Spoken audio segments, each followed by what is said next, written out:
Bienvenue à la Cité internationale universitaire de Paris, où se déroulent les rencontres Campus France. Ces rencontres, qui rassemblent cette année 700 personnes, réunissent l'ensemble du réseau diplomatique français qui s'occupe de coopération universitaire, et puis les établissements d'enseignement supérieur et de recherche qui sont intéressés par des coopérations avec les pays étrangers. Je sais aussi que vous attendez ces rencontres avec impatience. Le thème des rencontres cette année, c'est « Quelle mobilité pour demain ?» On a à la fois un programme de conférences, de réflexion et puis bien sûr des rencontres individuelles plus spécifiques entre les établissements et les postes. L'idée, c'est de regarder comment les mobilités internationales étudiantes ont évolué après la pandémie, comment aussi il faut qu'elles se réinventent, notamment vis-à-vis des enjeux climatiques. La première étape va être de faire que d'ici à 2 ans, tous les étudiants de premier cycle, où qu'ils soient dans l'enseignement supérieur, reçoivent effectivement une partie de formation aux enjeux et aux questions du développement durable de manière à saisir l'importance, la nature et le caractère scientifique des questions auxquelles on est confronté. Je crois que la réflexion actuellement, c'est de repenser la valeur ajoutée et les modalités de ces séjours à l'étranger, qui doivent être des séjours longs. Et je pense que tout va se situer à ce niveau-là. Quelle est la raison d'être d'un déplacement à l'international? Après, il y a aussi le fait de redécouvrir l'idée d'un voyage plus lent, slow traveling, qui peut emprunter d'autres façons de voyager.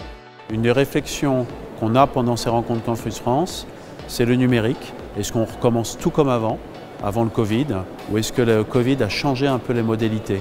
Est-ce qu'on peut maintenant faire de la mobilité internationale aussi en distanciel? Ça fait partie des sujets du futur qu'on a abordés pendant ces rencontres.